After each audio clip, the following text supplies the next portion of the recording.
नमस्कार. महासागरच्या खरीखरीमध्ये मी सुजाता आपले स्वागत करते. भारताचे सरन्यायाधीश भूषण गवई यांनी नुकतेच प्रयागराज येथे एका कार्यक्रमात भारताच्या एकतेचे दर्शन घडविणारे वाक्य बोलून दाखविले.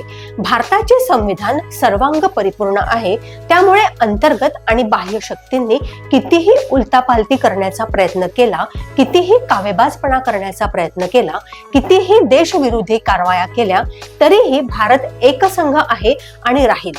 कारण भारत शांतताप्रिय आहे आणि भारताला शांतता हवी आहे. कारण हा देश महात्मा गांधींचा आहे. या देशाला मिळालेले जे स्वातंत्र्य आहे ते कोणी कितीही उलटसुलट सांगण्याचा प्रयत्न केला तरी महात्मा गांधी यांच्या लहान सहान उपायांच्या मोठ्या प्रभावामुळे स्वातंत्र्य मिळालेले आहे. महात्मा गांधी यांच्या मीठ सत्याग्रहाच्या वेळी पंडित जवाहरलाल नेहरू यांचे पिताश्री पंडित मोतीलाल नेहरू यांनी या मीठ सत्याग्रहाला विरोध करण्यासाठी चांगले 8-10 पानांचे पत्र महात्मा गांधी यांना लिहिले होते. पंडित मोतीलाल नेहरू निष्णात वकील होते. त्यांच्या युक्तिवादाच्या जोरावर त्यांनी अनेक खटले त्या काळी जिंकलेले होते. त्यामुळे त्यांनी त्यांच्या पत्रात जे मुद्दे मांडले असतील त्या सगळ्या मुद्द्यांचा सांगोपांग विचार केला असेल. तिकडे महात्मा गांधी हे सुद्धा बॅरिस्टर होते. त्यांनी अधिक मोठा युक्तिवाद न करता एका साध्या पोस्टकार्डवर मोतीलाल नेहरू यांना 3 शब्दांचे उत्तर दिले. ते 3 शब्द होते, करके तो देखो. आणि महात्मा गांधीजींनी भारताचे मत पूर्णपणे ओळखले होते. त्यानंतर त्यांनी मिठाचा सत्याग्रह सुरू केला. इंग्रजांचे राज्य होते म्हणून त्यांनी तो सत्याग्रह करू दिला, हेही लक्षात घेतले पाहिजे. त्यानंतरचा इतिहास सांगण्याची गरज नाही.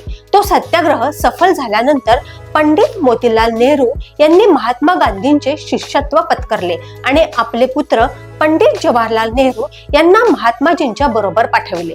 त्यावेळी पारतंत्र्य होते. तेव्हाचा हा प्रयोग देशाच्या स्वातंत्र्याचे बीजारोपण करण्याच्या कामी पडला. त्यावेळी डॉक्टर बाबासाहेब आंबेडकर यांनी भारताचे संविधान लिहिण्याचा प्रश्नच नव्हता. पण तरीही एकसंघ भारत नसतानाही आणि त्या काळच्या बहुतेक राजवाड्यांचे इंग्रज प्रेम अक्षरशः उतू जात होते. असे असतानाही भारत एकजूट होता. त्यानंतर जेव्हा भारताला स्वातंत्र्य मिळाले तेव्हा 1950 साली संविधान बनले आणि ते संविधान इतके प्रभावी आणि निर्दोष होते की आज तो भारताचा मानवधर्मी ग्रंथच बनला आहे. मानवाच्या धर्माचा हा ग्रंथ भारताच्या धर्माचाही ग्रंथ आहे. भारताचा धर्म म्हणजे शाब्दिक अर्थाने घेऊ नये. अनेक प्रगतीशील देशांचा ख्रिश्चन धर्म आहे, अनेक राष्ट्रांचा इस्लाम धर्म आहे. आपल्या बहुरंगी देशाचा, बहुरंगी समाजाचा, वेगवेगळ्या धर्माच्या पंथांच्या अस्तित्वामुळे जो भारत धर्म आम्ही म्हटले आहे तो सर्व जगाला वेगळा संदेश देणारा धर्म आहे.